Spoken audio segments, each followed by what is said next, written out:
Para jamaah sekalian yang dirahmati Allah, yang jelas suami itu, ya yang pertama, mereka adalah ar-rijalu qawwamun 'alan nisa, pemimpin. Karena hal seperti ini terkadang suami itu merasa berada di atas.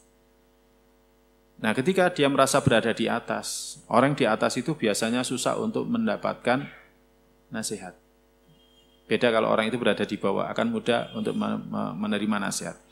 Maka harus dilakukan adalah memilihkan kata-kata yang terbaik, ya, dan juga memberikan nasihat yang baik.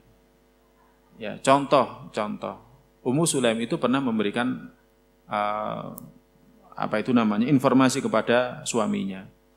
Ketika suaminya ini dalam bab sabar dalam kitab Riyadhus Shalihin, suaminya itu safar ketika anaknya dalam kondisi sakit. Kemudian ketika dia pulang, anaknya sudah meninggal. Pada saat anaknya meninggal ini, dia radhiyallahu ta'ala anha berpesan kepada semua kerabatnya, jangan beritahukan perihal kematian anaknya, aku saja yang nyampaikan.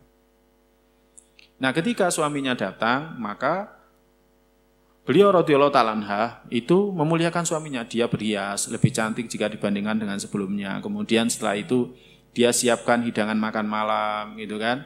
Ya karena kangen, ya tentu ya pengen kalau seorang suami sama istri ya seperti itulah. Ya, hubungan suami istri. Nah, ketika dia sudah puas lahirnya batinnya, maka Ummu Sulaim berkata,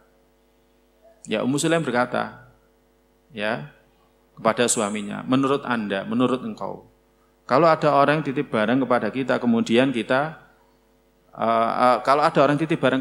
kemudian dia mengambil barangnya, menurut engkau bagaimana? Ya harus dikembalikan, ya, karena bagaimanapun dia pemiliknya, sedangkan kita ini hanya dititipi olehnya. Maka kemudian Ummu Sulaim mengatakan, ya, cari pahala atas kematian anakmu.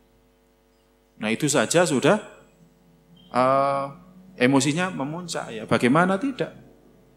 Ya, suaminya ya mengatakan, ya, aku datang, kemudian ketika saya sudah hubungan suami istri seperti ini, justru engkau baru memberitahukan kalau anakku sudah meninggal. Akhirnya hal itu diadukan kepada Nabi sallallahu alaihi wasallam, justru Nabi sallallahu alaihi wasallam malah mendoakan.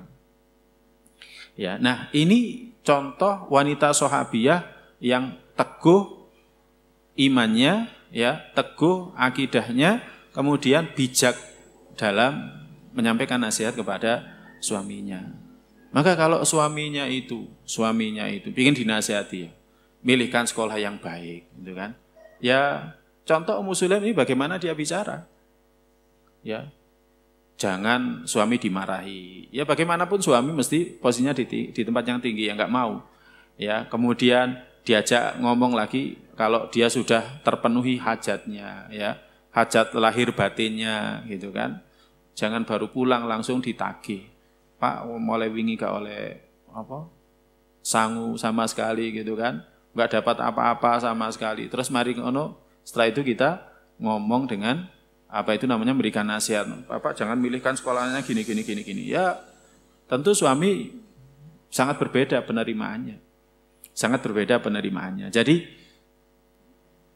Jadi harus sabar, harus bijak. Ketika menyampaikan pesan harus bijak, seperti kisahnya Ummu Sulaim tadi. Dan yang enggak kalah penting itu adalah suami senantiasa didoakan.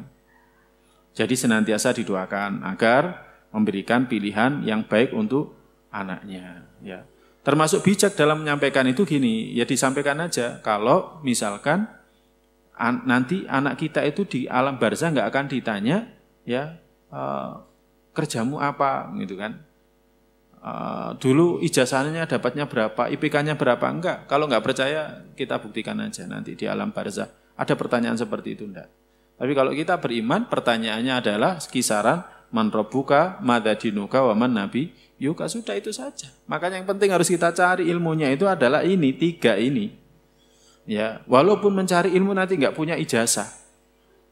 Ya, tapi harus tetap 3 ini. Ya, tapi ya tetaplah karena negara kita seperti ini, ya kan. Jadi untuk melanjutkan ke jenjang lebih tinggi harus ada ijazah, ya enggak apa-apa ijazah. Tapi yang paling penting itu adalah agamanya.